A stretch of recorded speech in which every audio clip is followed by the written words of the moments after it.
We are live on Facebook Live on 99.1 The Sports Animals Facebook page. I'm Vince Ferrara. Look at this crew we've got today. You see Joel Silverberg from Sports 180 and the Eric Ains Show and Saturday Sports Talk, plus Josh Ward, Tyler Ivens. I'm Vince Ferrara. Thank you so much. We're having a little fun going into the NCAA tournament. We're going to break it down from the Vols standpoint, the Lady Vols standpoint, big picture of the NCAA tournament, and some predictions as well. We really appreciate it. We're going to try to do more of this fun stuff with some Facebook Live. Gentlemen, how we doing? You're good. I'm ready for basketball, ready for this tournament. We actually have these things. You're not kidding, man. I mean, that was an accomplishment and a beautiful thing in itself. Tyler, I'll start with you. First of all, real quick, how much have you been staring at this thing? You're into sports betting, so obviously you may be the extreme example, but how much have you been staring at your brackets this week? It has been, gosh, how can I find the lack of better words just to get to it? It's been havoc. How do you do the tournament kind of like a bankroll with your favorite sports book? You don't want to do too many upsets, even though you watched a lot of basketball this year because you need to build your bankroll. Look, like Josh just said, I was on the NIT last night. I'm going to be all over the first four games tonight. It's just, it's kind of like Christmas morning. I've always been a college basketball fan. So the fact that we're finally here, we got past St. Patrick's Day, and we're finally here. And not to mention, we didn't have it last year. I mean, we're talking about $600 million that were lost because we didn't have the bracket. Well, you guys can do your office pools now. It's time to kind of get down to it. COVID's still throwing a wrench in the works, but much like Josh said, just throw the ball up already. It doesn't matter if it's West Lafayette or Bloomington or Indianapolis. Let's just play basketball already. Josh, how much have you overanalyzed or just gone through just one quick time? How much have you studied your bracket? Yeah, I've adjusted here the last few years. I don't spend that much time on it other than just looking at the games, and betting is live and legal in the state of Tennessee. So I do look at it a little more that way in terms of the opening round matchups, and then we'll see what the games are after that. But I've filled out a bracket, and I'm good to go there. So, I was talking to Heather about this earlier in the week on Sports 180, and she's like, man, I don't want to be wrong here with my picks. And I said, everybody's going to be wrong. Nobody's getting this thing right here. So that's the beauty of it. Joel, you did a blog for 991thesportsanimal.com breaking down the entire tournament. How much analysis have you given in making your predictions for your bracket?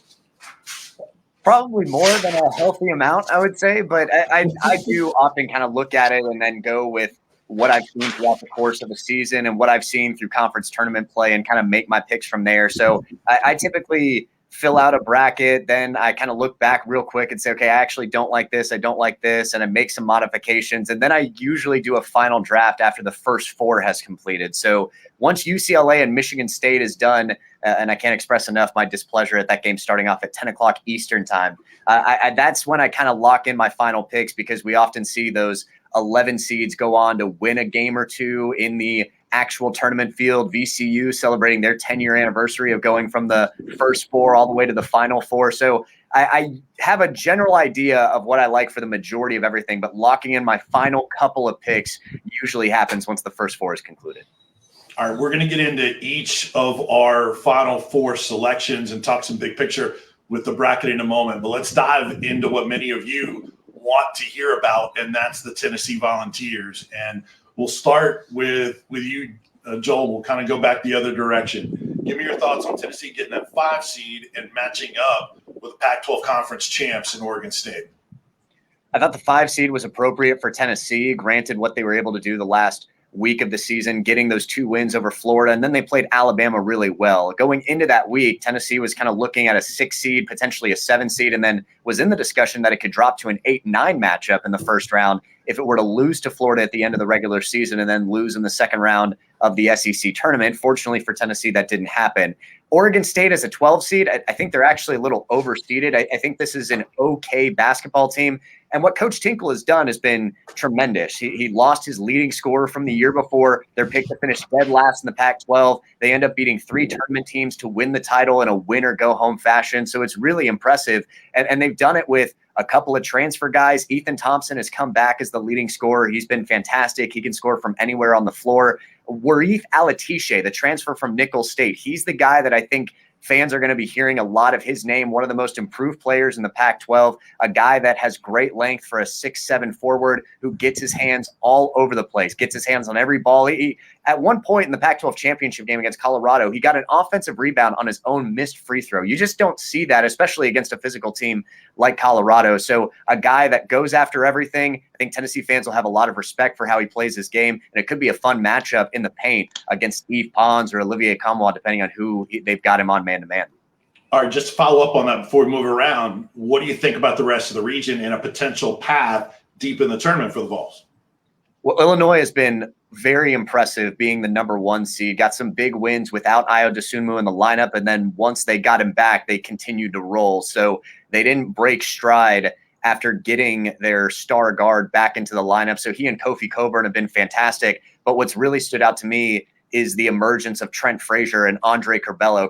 Curbelo especially has been fantastic offensively, has been a really nice compliment in the backcourt to Ayo Dosunmu. Oklahoma State, I think, is a team that's underseeded, but I think it's interesting. I think that could be a fun second-round matchup for Tennessee, assuming both teams get by their first-round matchups. And Oklahoma State could have its hands full against a Liberty team that loves to shoot the three-pointer, and we all know how important that three-point shot is in the NCAA tournament. You're looking at the bottom half of the region, and you see Houston, you see San Diego State, which I think is a sneaky good team in this matchup. If there's a 6-3 matchup in this region, and you're seeing San Diego State against West Virginia, I think the Mountaineers probably need to look out a little bit going into that potential 6-3 matchup. So I like the bottom half of the bracket. I think there's a lot of attention around Illinois, but I'm really intrigued to see what could happen in the Sweet 16, depending on who they run into. And then, of course, Loyola Chicago, Georgia Tech finding out they're not going to have Moses Wright. So I like Loyola Chicago to move on there. And you've got the all-state matchup with the Illini taking on the Ramblers. Jay Ward, what do you think? Vols and the Beavers, and then a potential path for Tennessee. Yeah, I think it's a good draw to open up the weekend for Tennessee. If you're going to be in a 5-12 game, I know a lot of people are scared of that potential upset. The upset potential is there for just about everybody. Not as much in this case, I don't think. Could Tennessee lose the game? Sure, it could happen. But Tennessee's a pretty big favorite for a reason. If Oregon State doesn't win one of those Pac-12 tournament games, then they're hoping to be in the NIT. And I don't even know that they would have been guaranteed to be in there. So that's the opponent Tennessee gets. You can win that one. Oklahoma State's beatable. It's a good team, has a great player in Cade Cunningham, but there's an opportunity for Eve Pons and Keon Johnson to show what they can do defensively. So I think the opportunity to get to the Sweet 16 is very real. Trying to beat Illinois, Tennessee's going to have to probably play its best basketball this season, which it's capable of, maybe. John Fulkerson's absence is a question there, but at least to get to the second weekend, I like Tennessee's chances. I went in thinking I would have Oklahoma State over Tennessee. I've reversed course. I have Tennessee going to the Sweet 16. T.I., what do you think?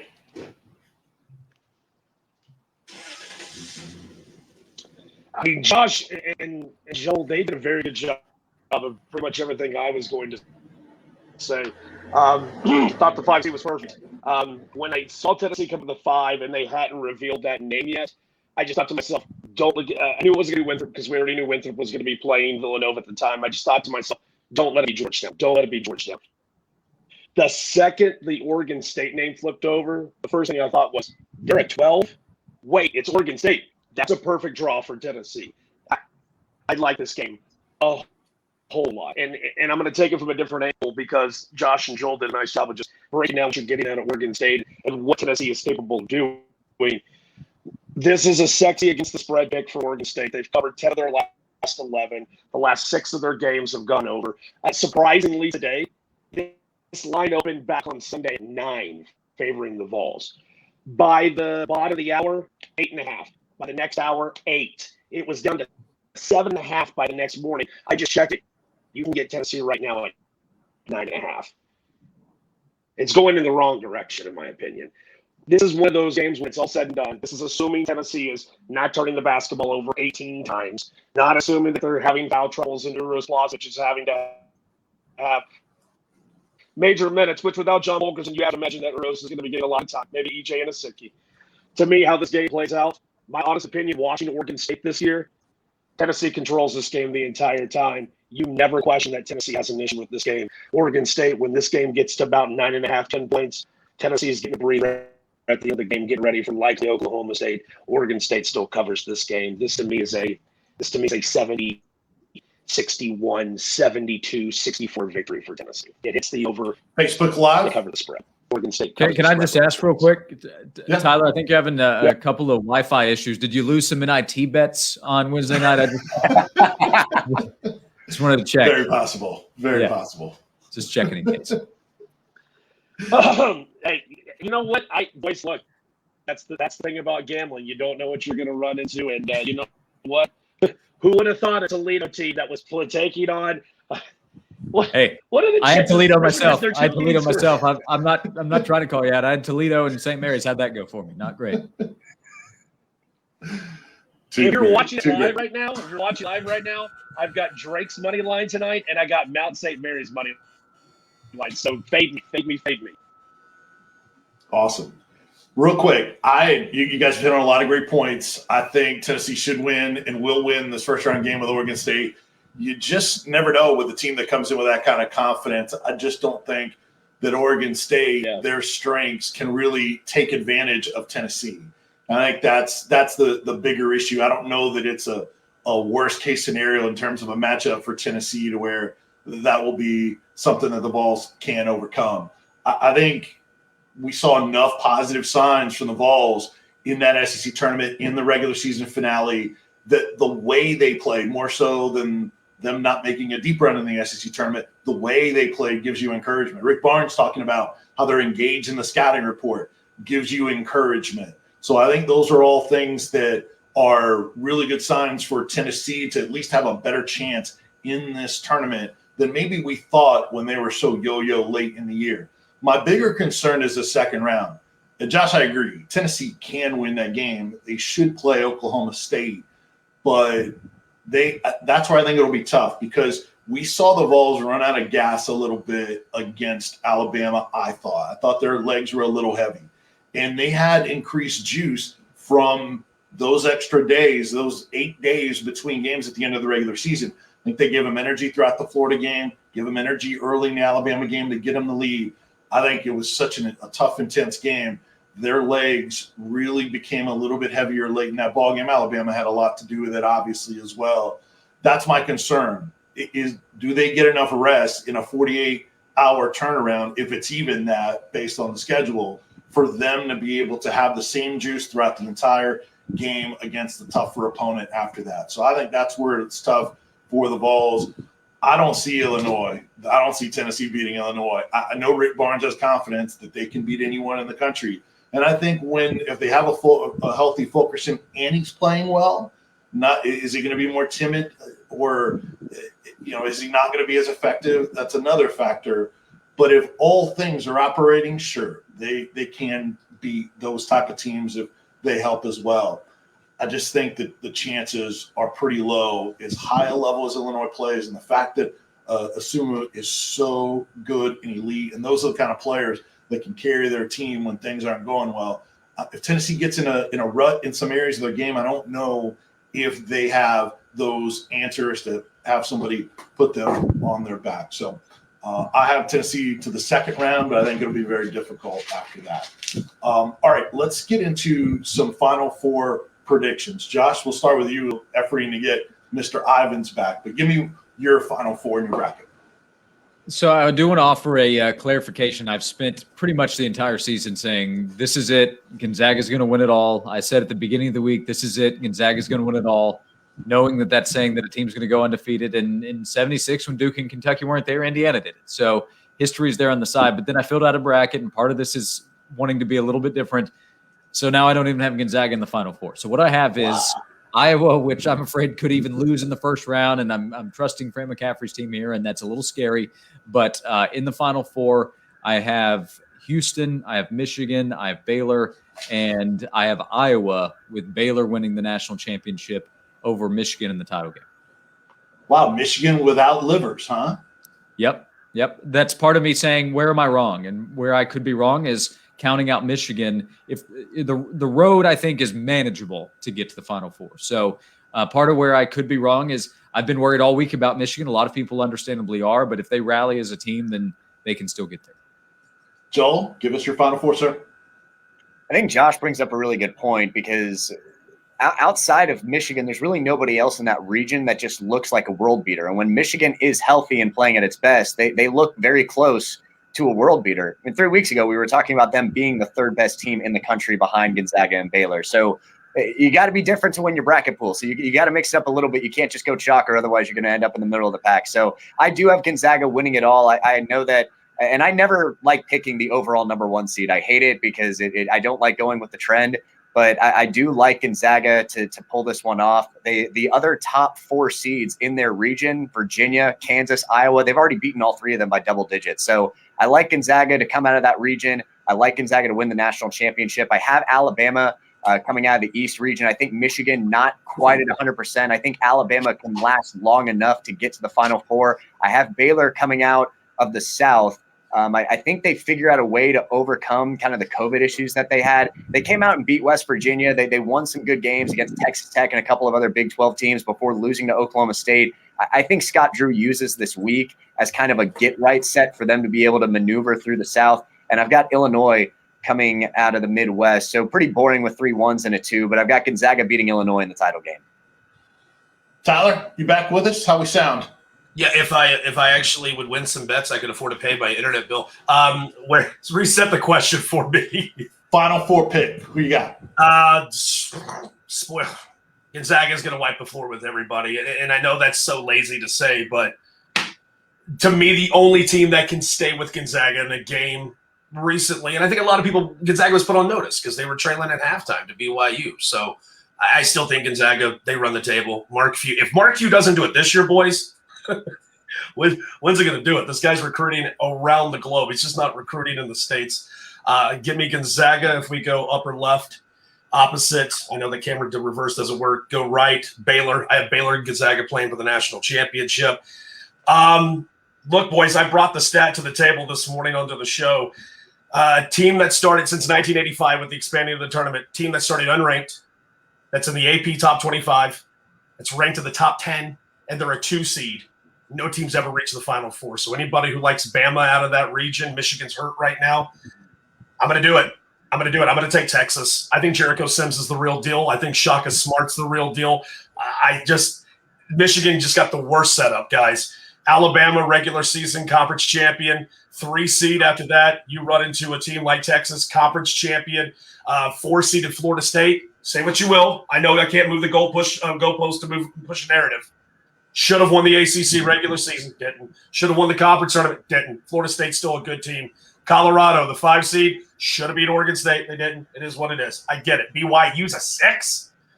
That's a big, nasty region. Give me Texas. And then on the opposite side, Tennessee. I know Rick Tennessee, that's your official pick. All right, thanks, Tyler. No, I know Tennessee's 1-11 straight up for Rick Barnes when he's facing a lower seed. I really want to see Keon Johnson against Cade Cunningham. I'm going to take the Vols likely to the Sweet 16. I'm not a hundo on that yet, but I'm probably going to do it. And believe it or not, I like Houston. I like Houston to beat Illinois in the Elite Eight. So give me Gonzaga over Texas, Baylor over Houston. Give me Gonzaga cutting down the nets. And I know it's not going to be really exciting, but it is what it is. So look at that. Tyler and Josh on the same page with the Houston Cougars. You took Houston too, J-Dub. Not a good sign. Not a good sign for you. That is atrocious. But hey, offensive boards, Kelvin Sampson, and I'm not just. I mean, I know what the Nuggets tell me about the AAC, how to avoid them. I don't.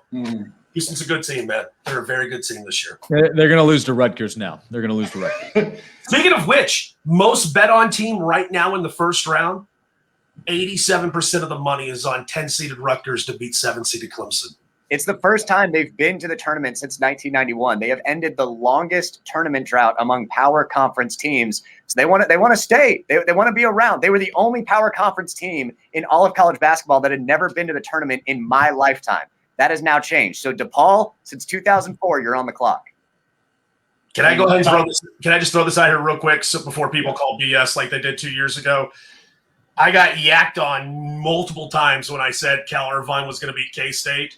And then it happened, and everyone's like, it's whatever. Go ahead and put Ohio over Virginia. Just go ahead and do it. I don't have the stones to say Eastern Washington over Kansas because of the COVID issues, so I'll go the 13-4 route. Ohio can shoot you out of a gym. They're the MAC champions for a reason. They beat Toledo and Buffalo. Virginia goes losing to a 16 seed, winning the national title, gets to be champion 2 years during COVID, and then they're going to lose to a 13 seed. Well, Tyler, I like your Ohio pick because I actually have Ohio winning a couple of games into the Sweet 16. Love it. I also have Abilene Christian beating Texas in the first round in a 14-3. Hate that. All right, real quick, here's mine. It's the exact same as Joel, actually, with 3 1s and a 2. Gonzaga, I think, is just on another level from everybody else, whether it's star power, offense, scoring. It's an offensive game right now. They're just on another level from everybody else.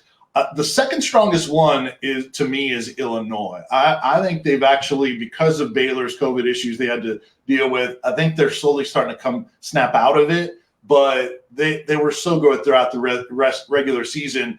I still think they have enough to win and come out of that region. But they're maybe a little bit shakier to me than Illinois with Asumu. And then the third one is because of Livers. Josh, I was influenced by it. I think they can win some games, but I think there's a ceiling there on where they can go without him, excuse me. So I actually have Alabama coming through. I have Alabama, Florida State, Elite 8. And because I removed Texas early, looking for some upsets, I'll go with the Crimson Tide. And the SEC has had a team in the Final Four, a fair amount. I think it's 6 of 9 years, something like that. 6 of the last 9 tournaments, the SEC has had at least one team in the Final Four. The SEC's numbers are pretty good in this SEC tournament. So no Kentucky this year, though, to help with that. This is true. That's a good point. All right. And one other thing, I tried to stay away, and I didn't really advance a lot of teams besides Baylor that have had COVID issues. We've seen them really struggle on the other side of that, and you don't really have many chances. You don't have many chances. You don't play well and you get bounced, you're done. Early in the tournament, you can overcome it with talent.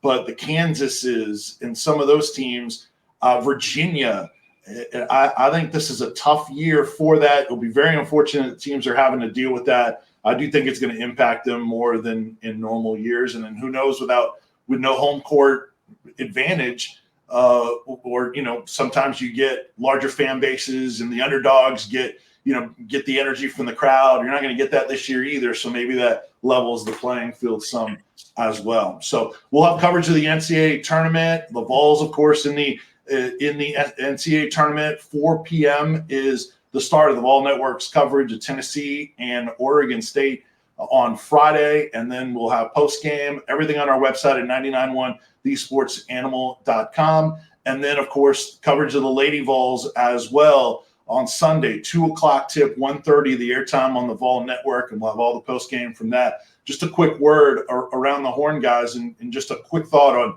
the Lady Vols in the NCAA tournament. Before we get to the Lady Vols, what's the record for consecutive games of 2 teams playing with the same color jerseys? Because Oregon State, Oklahoma State, Illinois, nobody got it. Like the Lady Vols against MTSU. Nice little draw there where they get Michigan. Coming into this week, I thought the Lady Vols would go deeper in their tournament in San Antonio, get into the Sweet 16 to the men would. That Cade Cunningham showdown kind of scared me. I'll take both teams to the Sweet 16 second weekend for both Kelly Harper and Rick Barnes. I think that'd be pretty solid. Josh, what do we got? Yeah, same answer. Michigan will not be easy in the next round, assuming the Lady Vols get by Middle Tennessee, but I don't see Tennessee getting by Baylor. So Tennessee on both sides, actually, to the Sweet 16. Joel? Sweet 16, I think Tennessee has shown that it can be battle-tested. And a couple of years in recent history, we've seen Tennessee win some nice top 10, top 15 matchups, but kind of beating those top 5 teams, it always escaped Tennessee. So getting that South Carolina win earlier in the season, I thought was really important for the Lady Vols to kind of show that they can compete with anybody. But I can't take them to get past Baylor at this point. I think Kim Mulkey's got a heck of a team this season. So I've got the Lady Vols getting to the second weekend, but I don't have them getting all the way to the Final Four. Most likely to happen, Tennessee beats Illinois on the men's bracket. Women beat Baylor in the women's bracket.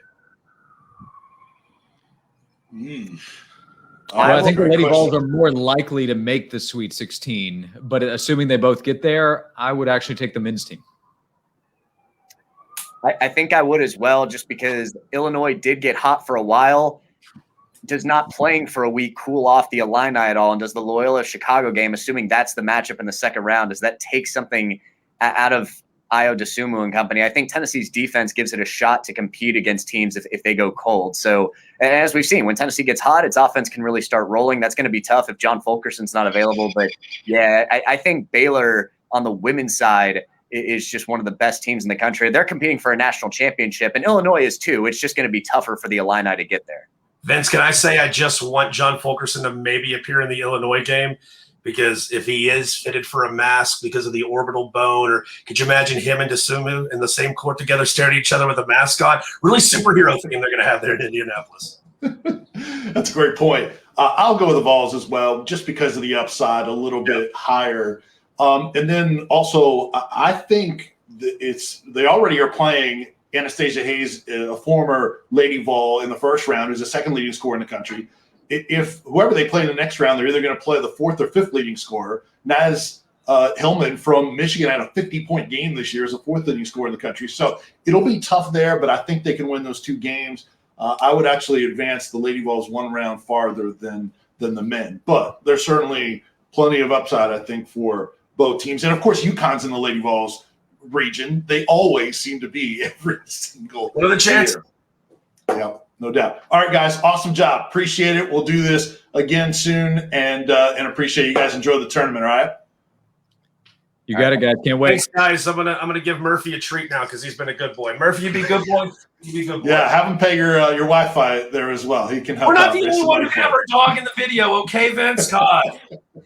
All right, guys. Thanks so much for Joel Silverberg, Josh Ward, and Tyler Ivens. I am Vince Ferrara, 991thesportsanimal.com, and all our social media. You guys enjoy the tournament. We'll talk to you soon. Thanks.